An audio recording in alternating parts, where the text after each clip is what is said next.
Welcome back to OGs UNCUT, Conversations on the Culture. I'm your host, Priest, and I got my cousin and co-host, T-Rex. What's up? Man, I want to let people know what your name means, dog. What, T-Rex? They know what my name means. Yeah, because I was thinking about, the priest, right? The priest, I was thinking about this last night. Mm-hmm. In religion, the priest is like an overseer, but I feel like they done lost that spiritual sight. Because like a real overseer, like a priest, is supposed to be able to look at situations and zoom out and then see all the relationships and then zoom back in and find that common thread and everything. And then like pluck it. Right. So everybody can see how that vibration moved through everything. You know what I'm saying? Finance, sports, relationships, politics.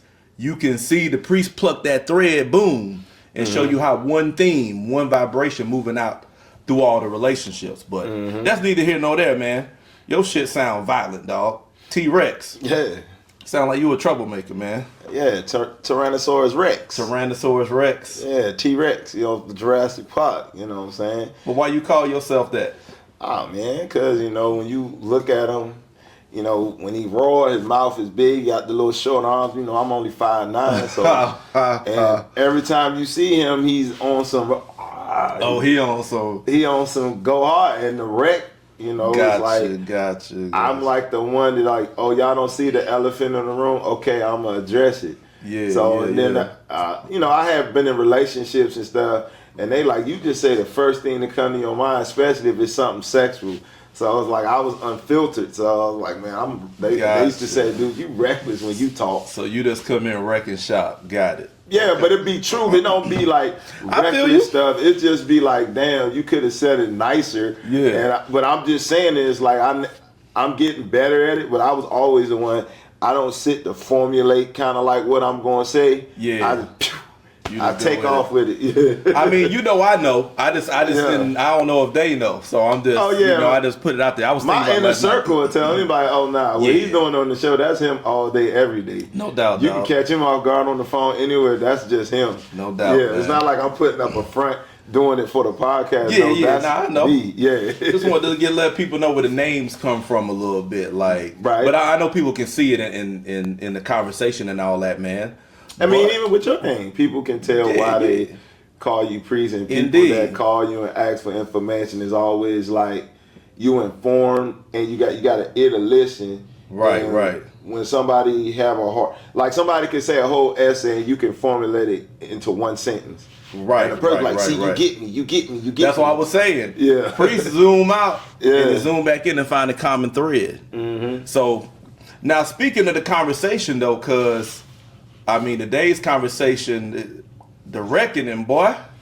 The giant on Netflix? Combs, man. 50 Cent. Oh, yeah. Man, the reckoning, bro.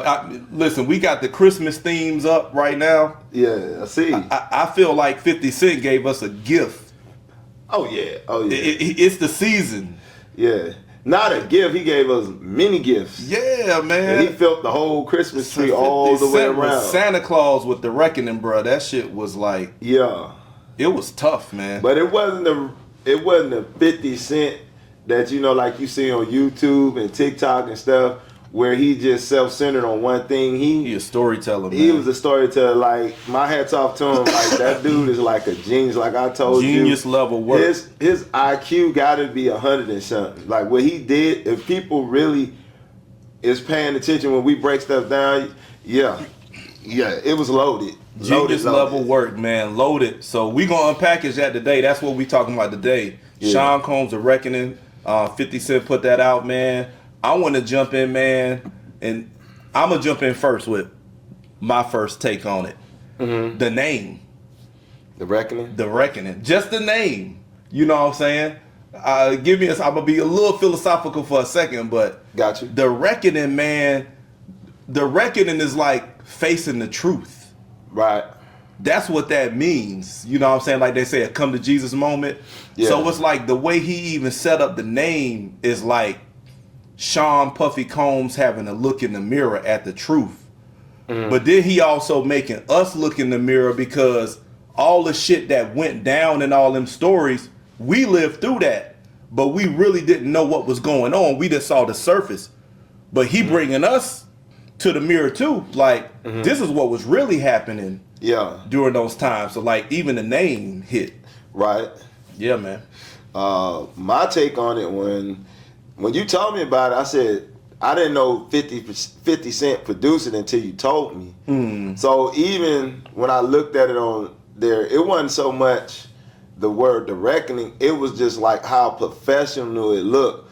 Because as many times how when 50 would go at Puffy, it was always to embarrass him, to tear him down. So when I saw The Reckoning, how the shit came on, I was like, damn. It was a different flavor. It was a different flavor. It was like he was giving us information, but we about to go into it. It was storyteller, dog. It was totally different how he came that messed me up. Emotion, he took me back to my childhood because the 90s and all of that shit that was created at that time, all that magic, he took us right inside that shit. And then real quick, when you talk about how he was going at Puffy to embarrass him, remember I told you yesterday, like, he was advertising all that time. This nigga smart.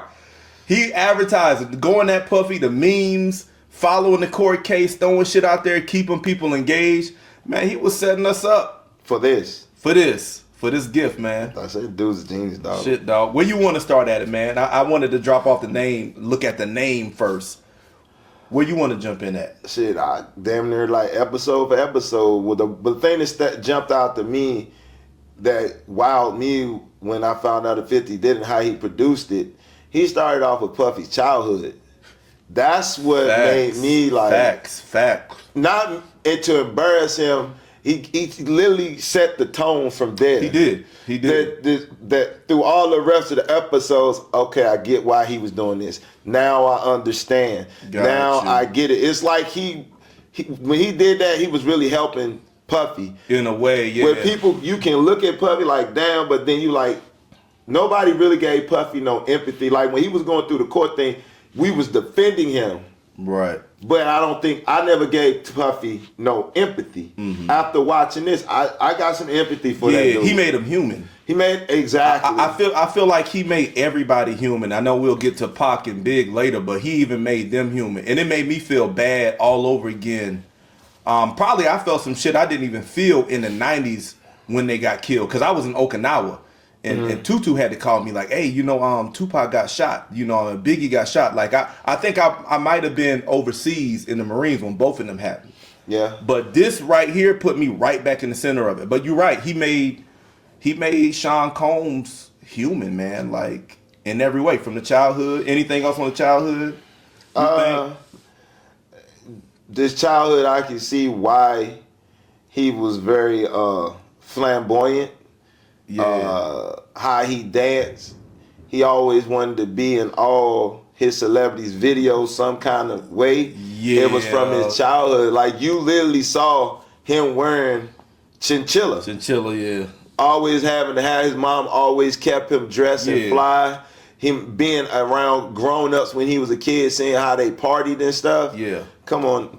Now I get where the freak-offs and where that stemmed from. It's not like this man just started doing this. I don't think that's the only stem for it, but I'm going to interrupt you. Go ahead. I don't think when people think, because when he became a celebrity, he did that. No, his whole childhood. Yeah, he was in the party culture, like the show business energy was around his mom. Now, I think when he moved into show business, I think all of that came with his childhood, I think it was exploited, which we'll get into, because I think Diddy was a puppet.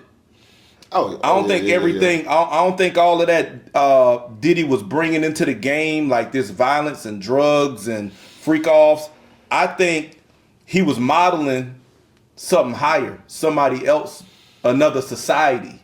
I'm just going. What you saying. Just touching on that because I know we're gonna get into it. Yeah. But yeah, his childhood. Yeah, I like that how he opened up his childhood and showed where he really came from. But moving into him stepping into like music and shit. What you thought about that? Like how he, like his role in, because we knew Diddy was Bad Boy, Puff Daddy back then, Biggie, Mary J, all of these acts, but you never really understood his relationship to how he brought all that together? Well, I can say this: he stayed in his lane. He knew he couldn't rap or nothing like that, but he knew he had an ear for music. Yeah. He had an eye for talent. Yeah. And he knew how to look at the talent and know how they should look and be with the aesthetics. Yeah. Like with Jodeci, how he put them together, how he came up with the look for Mary J. Blige. Yeah. And then even with the music, the thing that tripped me out, he didn't know how to work the boards. Yeah. But he knew what kind of He sound. knew what he was listening for. He knew the end goal. So I was like, wow. And I was like, that's level shit. That's talent. That's something that you can't teach. That's something that you're born with. And the thing is, and you can see how that came from his childhood too, because being in the you were parties and his mom, her putting them, dressing them up and stuff like that, he had an eye for like the sound and the aesthetic, how to bring it together. And he really shaped the 90s. Like that bad boy image, sound, energy, and even how he saw in the culture how they have a hardcore beat going on with like some R&B slow shit over top of it, and he took that and made that Jodeci, put the aesthetic on it, Mary J, all of these acts. But one of the things I'm most impressed with 50 about that is the fact that 50 was honest enough to acknowledge Puffy's genius. Oh yeah. To me, that was like, oh, this nigga committed to the truth.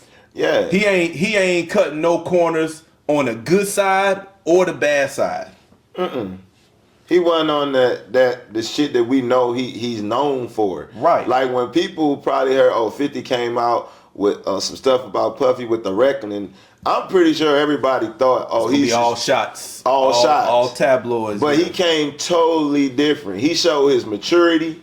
He showed people his skill set, why he got power, force, why them joints still going BMF. Yeah. How 50 got the same skill set that Puffy has, but it's for like acting and shit like that. You dig what I'm saying? 50 don't have that skill set that Puffy had when it comes to talent and marketing. 50 Cent got have more of a actor director type. He a visionary. He a storyteller. Yeah. Yeah. I mean, he's an artist. He's been successful in all those areas, but like he's really thriving in the storytelling arena. But yeah, man, I was amazed to see that, and it was magical the way he showed, like, because I was like, God damn, Jodeci, Mary J, like I was living in them moments. You know what I'm saying? And I didn't know how much Sean contributed to these people's success. Yeah, no doubt, dog. I didn't even know that. Like the videos they showed him when he was in the car with the girl and everything, I'm like, damn. And I looked at the video and like, damn, he was in that video. He was in that video. Damn. Yeah. He did that with them, and then I'm thinking of the songs, the 112s and everything. He was part of all that. Yeah. I'm like, this only thing he couldn't do, Usher, it's like the only thing he couldn't do was sing or rap. Yeah, I mean, he rapped, but he wasn't a rapper. But not an artist. He got up there and did his thing.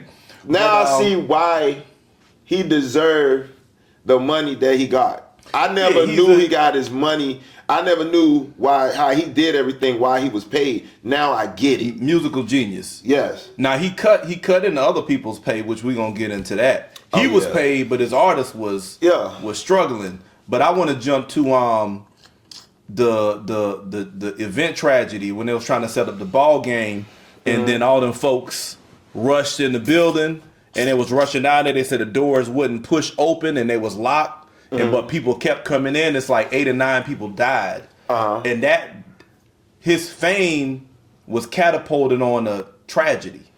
Yeah, and it seemed like ever since that.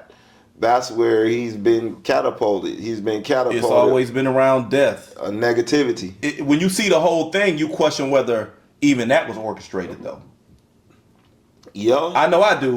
When I see how the Biggie and Pac and all of that played out, and then I look back at that and how that situation put him in the news. He was known, but it put him in the news. That tragedy and the energy and the tension it sparked was the shockwave that really put him in lights. Yeah, I'm trying to see where it could be, because the only reason why it's kind of hard for me to see it because it was him and Heavy D. Yeah. So and then it was because the way they said it was like he oversold it.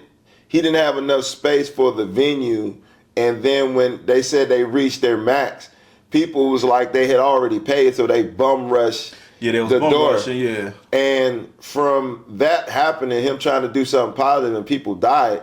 And when he started getting the limelight and apologizing, and then he said it. Then Eric Sermon said it, and he said from there, that's when he. But they put it on him though, like you said. It was. I mean, it's speculation, but I mean, just looking at everything else, how it was orchestrated, it makes me question whether that was too. But when it was said and done, like you said, it was him and Heavy D.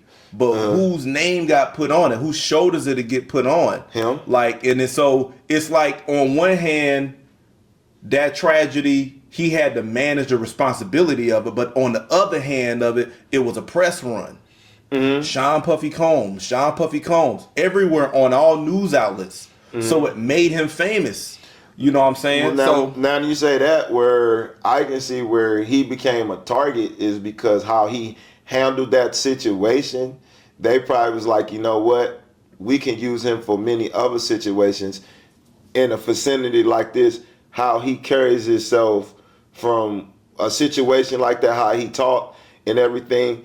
I think that's probably what he blew up, but it also put like, dang, we can use him for certain agendas. He was on, yeah, exactly. And again, I said we're going to get into that. But he was definitely on folks' radar. Yeah. And then he went over, I keep forgetting the dude's name, Andre something that he was with, he was under. Yeah. But he lived with Andre, right? Yeah. He lived with him, and I don't know, you think some freaky shit was going on? You think Andre was introducing him to like this shit? Man, for me, I ain't gonna say I got something against gay people, but I can tell, and some men can vouch for me and some women can vouch for me, I can tell when somebody done crossed over to that side and they try their best to hide it. When I first saw the dude with Puffy, he looks, the way he talked and his body movement, it's kind of hard to explain. I'm like, dude got some sweetness in him. Yeah. And then when I first saw him, and then how he said he just got a house and Puffy was going through a situation, he said Puffy moved in before I moved in. I said, yup, that dude is sweet. Yeah. And then as you watch the episodes, you start saying like, okay, Puffy, I wouldn't say Puffy is all out gay, but he's like a bisexual. He don't mind. Yeah, he go both ways. He go both ways. So I think that would also allow that dude to give Puffy that kind of power. Like when he started saying, I want you to run all this and this. Right. It wasn't just because of Puffy's skill set. It was them intimate moments. What guy let another guy move in before he moves in?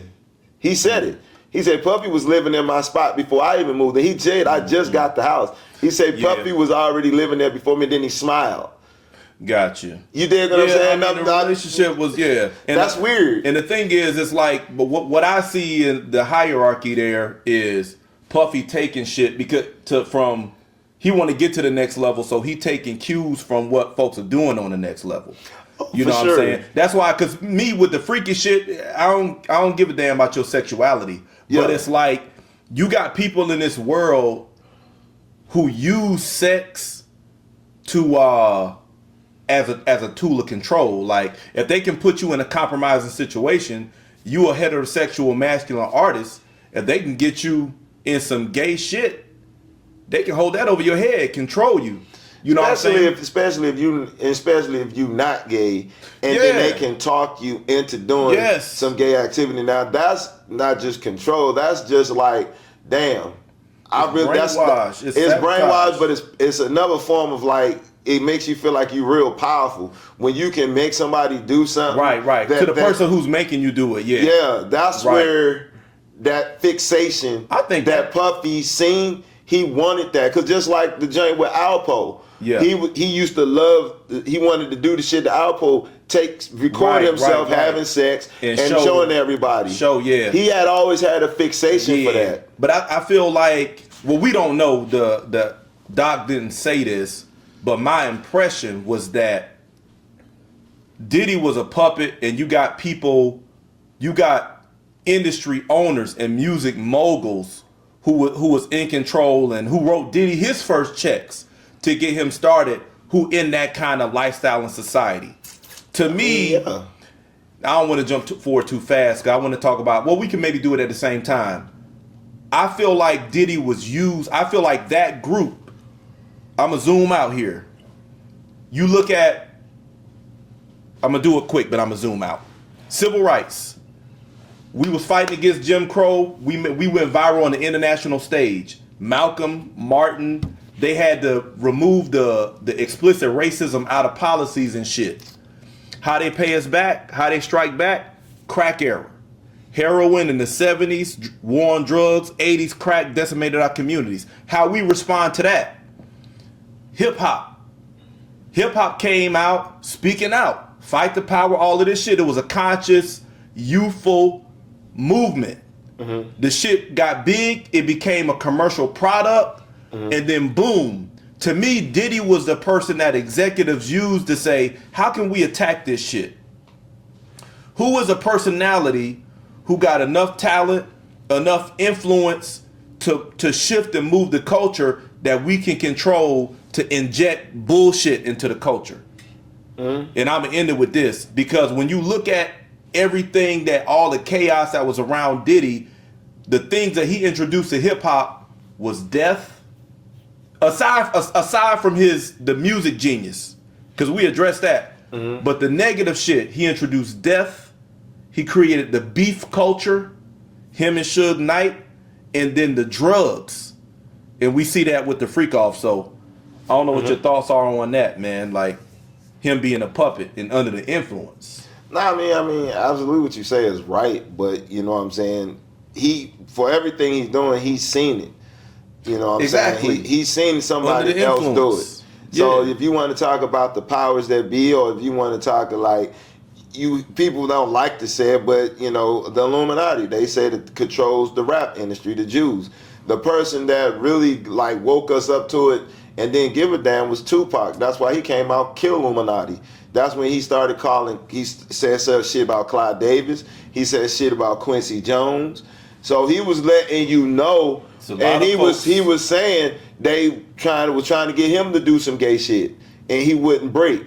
So then the way his nature is, and coming from his origin as a Black Panther, he was a threat of exposing them, speaking on shit, and he was like the one that was going to end their mission to inject our community with the bullshit. So Puffy, that's why I think they created this East Coast, West Coast thing, but it was never Biggie and Tupac. It was Suge Knight and Puffy, who were both under control of the industry. Who was out to seek and destroy hip hop. To not only control it commercially, but inject poison into it that corrupted it and made it something negative for our community. Now hip hop is still dope, but all of this shit that we talking about was introduced in the 90s is normal now. This shit is normalized. And for Puffy to get away with all these killings, even the shit with J-Lo and everything,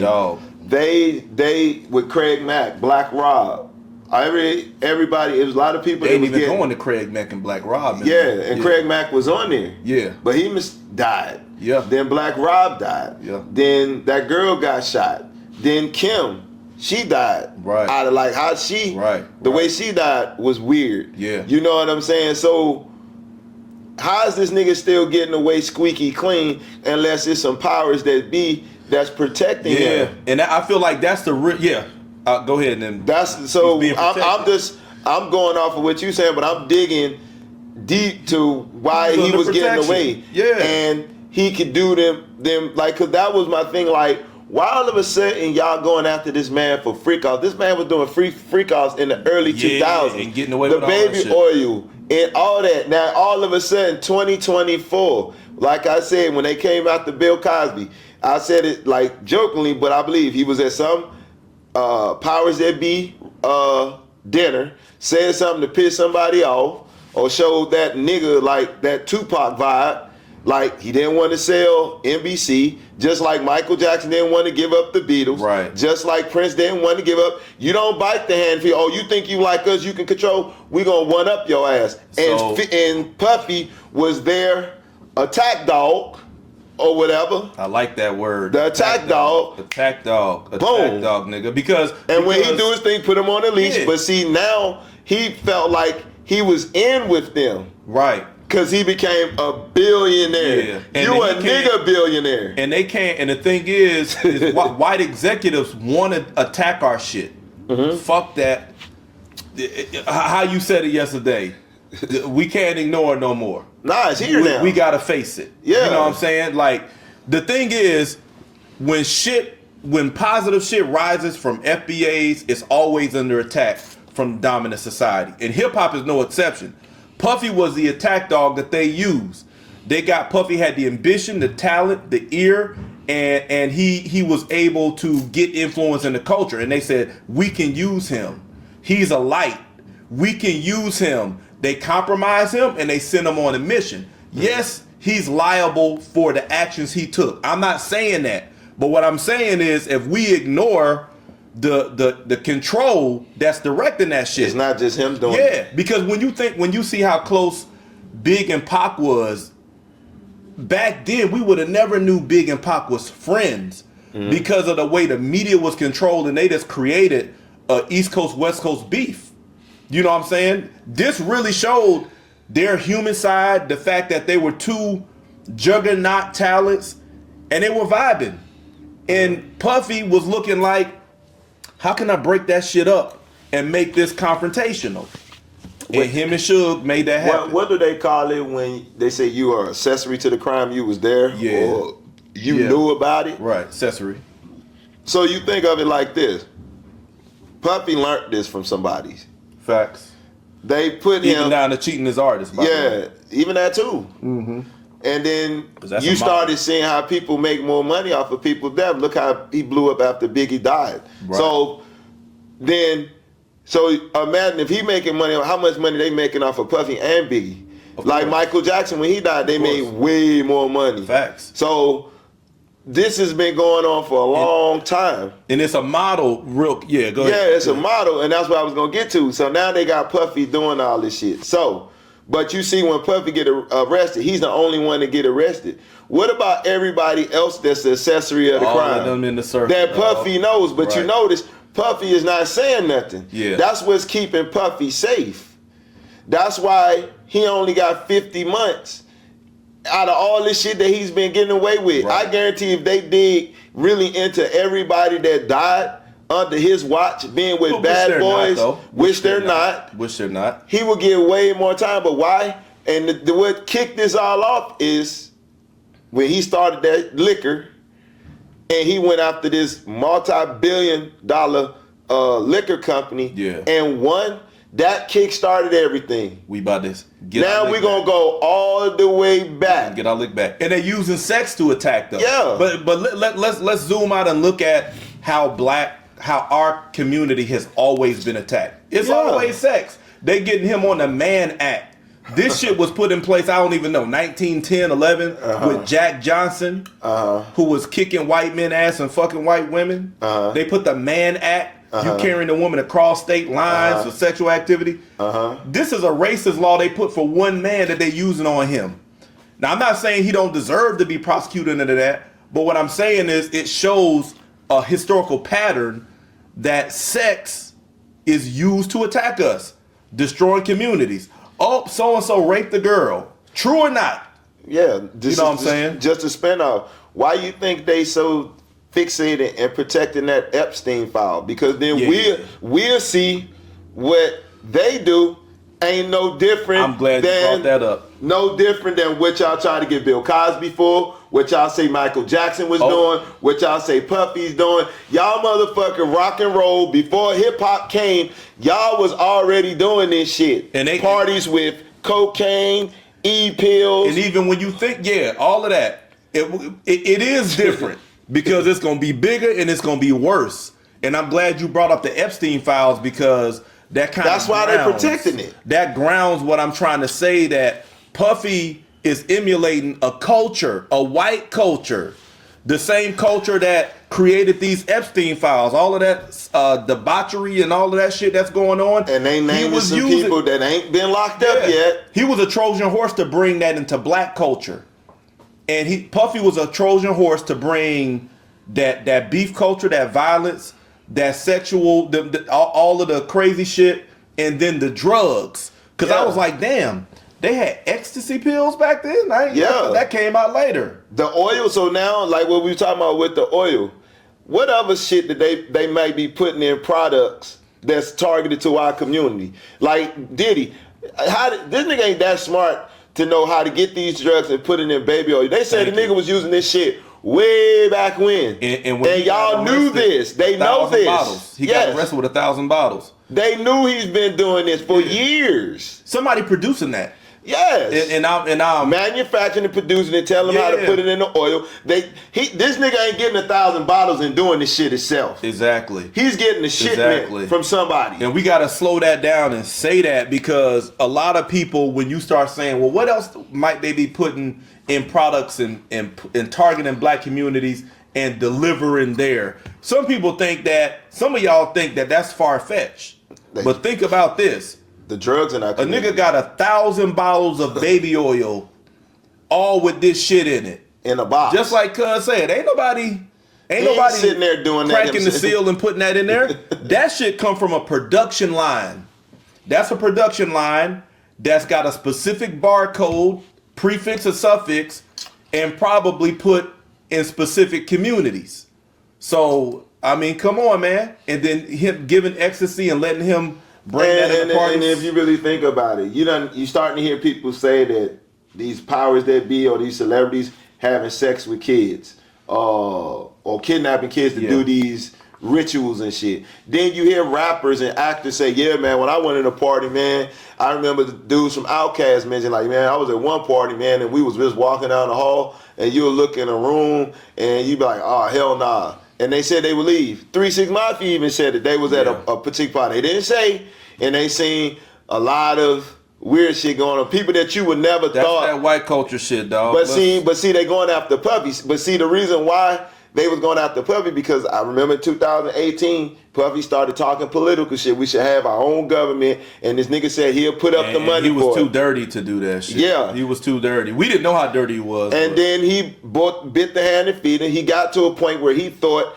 that he was on the same level as them. No, you will never be on their level long as you got melanin in your skin. Yeah, you think you gotta look pale like them, and even they attack each other, but not for us to know. It's quiet. You will never hear about it. That's fact. Like, you may get a little peekaboo like Vince McMahon, the shit about Trump. You'll hear it, but it disappears quick. The Abercrombie and Fitch guys. You don't hear that shit. These old motherfuckers, one of them in his 80s. Yeah. Flying young men out for sexual favors. And you don't hear nothing about him. The owner of the motherfucking New England Patriots. Yeah. They was hitting him up with the same shit as Puffy. So this disappeared. This existed. All of this perversion and these freak off that Puffy was doing is a microcosm. There's a whole universe in white society. Say multiverse, like a multiverse like where this shit goes on, and we keep seeing glimpses of it. Epstein files, Ed McMahon, and all the folks who cuz this name, Abercrombie and Fitch CEOs. You keep seeing glimpses, but that shit is covered up quick. You don't hear about it no more. But the little runner boy who's emulating that and pushing that shit into black culture, he get crucified. Mm-hmm. And I'm not saying he's wrong for being complicit, but we got to see the bigger picture. And the people that was going to these freak offs. Yeah. Nobody haven't got arrested. And even the people, that's why I told everybody at the beginning, the dude is going to get off all of them charges that they getting for. He's not going to get it, because then everybody else is going to get implemented. The only reason why they implicated. The only reason why Epstein got killed, which I don't think the nigga's really dead, is because he had videotapes of people. That's what made him so powerful. They was doing this way before, because Epstein was way older. This I'm gonna bring it home. Epstein, all the people that I name on the other side are way older. And here's the thing I'm gonna add to that. Sinners shows you, a lot of people who didn't know that foundational Black Americans created rock and roll. Yeah. That was a transition out of blues from the acoustic to the electric. We took that same energy and put it in the rock and roll. When they took rock and roll, they put all of that shit in it. The drugs, the sex parties, all of this crazy shit. That's why you heard in the 2000s they had that song, Party Like a Rock Star, Party Like a... Because folks knew how rock stars was getting down. They was wild, no limits. Even in the Bible, it talks about in the book of, since, I'm showing them how well I know the Bible, which some people don't. In the book of Leviticus, I was reading, I said bestiality. And I was like, what the fuck is bestiality? Damn. And then when I looked up bestiality, it's like having sex with animals. Damn. And nigga, I was like... Why you got to put that law in there? Who doing that? Who the fuck doing that? There you go. Exactly. And then if you look at, or if you go on porn or something, I remember my cousin showed me, no, it's motherfuckers that's getting up under horses. I know. And guess what ethnicity they are? You dig what I'm saying? Right. So I said, damn, so it's really what it says, nothing new under the sun. Right. So this shit been going on for a long fucking time. The rituals, and guess what? With these rituals, they always have some type of religion, like Christian. They got the cross and shit like this. So you damn near want to say this shit. Want to say, look at priests. Right. That molest Catholic priests molest boys. Catholic priests, I have not seen one priest. Yeah, nigga. Yeah. You bringing us some excellent points, dog. And so, I mean, I'm glad you bringing this shit up because it's really showing how this sexual perversion comes out of white culture, and then they corrupt us with it. They find the Diddy was the guy. He was a Trojan horse, the attack dog that they use to emulate what they do and try to normalize it in our culture. And look how our people get on our people, but y'all not saying. Or getting on the people that influence like us this shit to do don't it. exist. We act like it's just until we do just it. The niggas doing it. Yeah, y'all motherfuckers acting like these YT folks ain't around here doing that shit. Like they own it. They the originators of it. Nah, man. And that's why we gotta gatekeep culture for real. Looking at this doc shows us why we have to gatekeep culture. Why you got to have folks who really about that life. Control of what comes in and goes out. Diddy appeared to be that person. Man, we was influenced ever since slavery. They made men go in the barns and have sex with our women.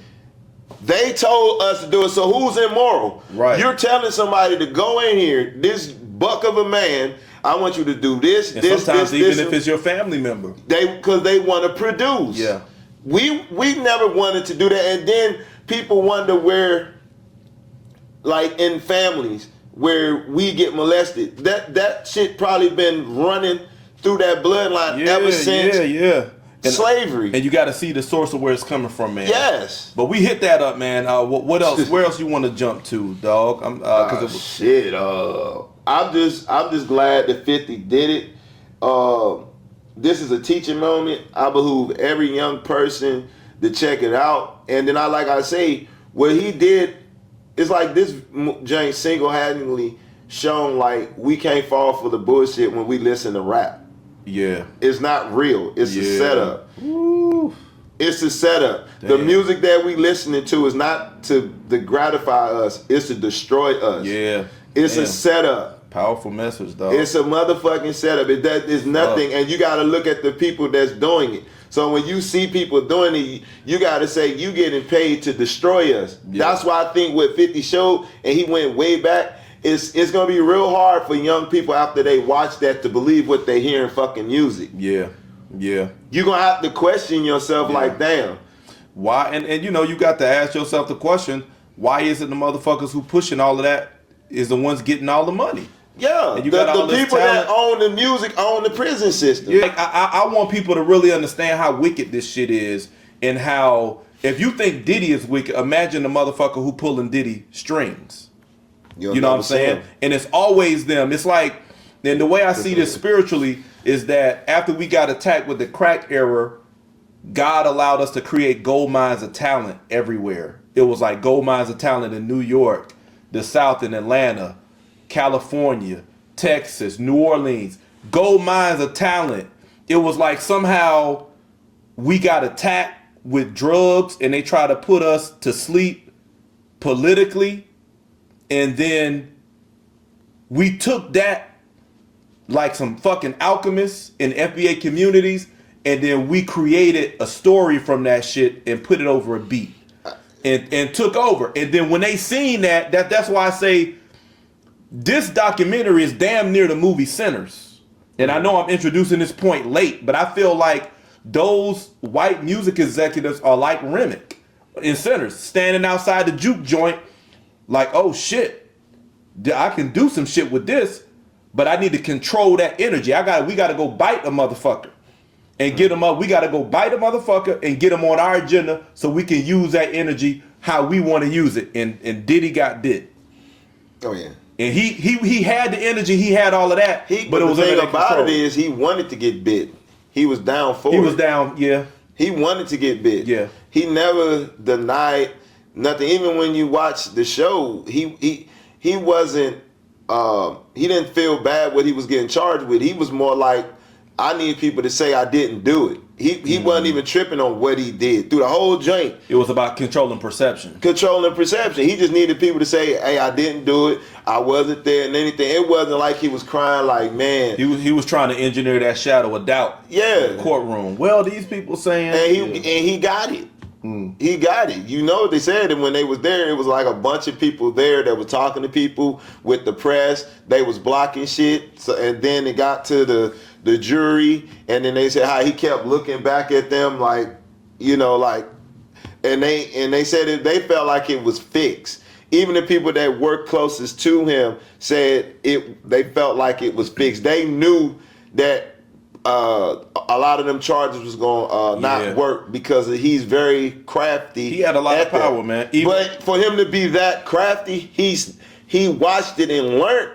Of course, but also I think his career took on his own life too, though. Yeah, he was a music mogul. He became a music mogul, and probably media genius to some extent because when you think about it, you can tell Diddy was plugged into that culture we talking about because when I forget who was talking, but it was like him and his son walked with somebody into the bathroom. They heard some shots. They walked out. Dude was in there bleeding. And he said when the police came, Diddy told them like it didn't happen here or some shit like that. It happened down there, and then they just took the story just like that, and they went back in the studio just like it was normal. So it showed you like he had some kind of connections, you know, with them laws. Hey, he had so much connection. You saw what happened with him and Suge Knight. Yeah. Why Suge Knight happened? He said, man, you gonna be okay. Your family gonna be okay. Like, what the fuck? Right. And the dude looked and was shooting the other way. Like, come on, dog. Yeah, like, this crazy. dude was plugged in. The dude, then he was with the Keefy D Crips, and that what they was saying was going on. The whole shit was plotted. You telling me if 50 got all this information, what about all the people that was doing this and recording this shit and knew what was going on in real time? Yeah. Why ain't none of them locked up? Why no names are being resurrected? Because it was the powers that be that was allowing this shit to go down. Yeah. Yeah. So I mean, that's why I see why he got the 50 months, and when he get out, he gonna be straight. It's just like betting. He's not broke. They slapped him on his hand. Yeah, he got some money for doing what he's doing. What it'll be like when he come back around, who knows? But my hope, and then as we close here, my hope is that by the time he come back around, that the landscape, the hip hop has changed. The landscape of black culture has changed, and we start questioning shit. It's already changing. Look at the joint that you sent me about. You said like it's like no different like Kendrick Lamar and Drake. Right. Kendrick and Drake, yeah. I'm hoping we get a conscious infusion back into hip hop. Not that it not sonically necessarily, because I like the sound and how the sound is evolving, but the content and the influence and what young kids are having to do to get in and make that money. That's what we need to change. That's what Diddy transformed. You got to be rap done got hijacked by trap, by gangster shit all the way around. Yo, I don't think rap music will ever be the same again. Now that all this stuff coming out, I don't think it'll ever be the same. And I damn sure don't think they're gonna allow the consciously woke rap to come out. Not with all this happening. It's like, nah.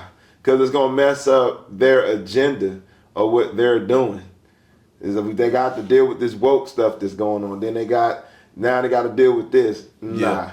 Yeah. It'll never be the same. I don't think rap music will ever be the same again. Especially when people watch this. It's going to be very hard for them to sell music now. We got to see the big picture. Shador Sanders being attacked. The shit is so obvious. The 50 Cent that showed us how hip hop been attacked, and we've known that, but I feel like we don't own that.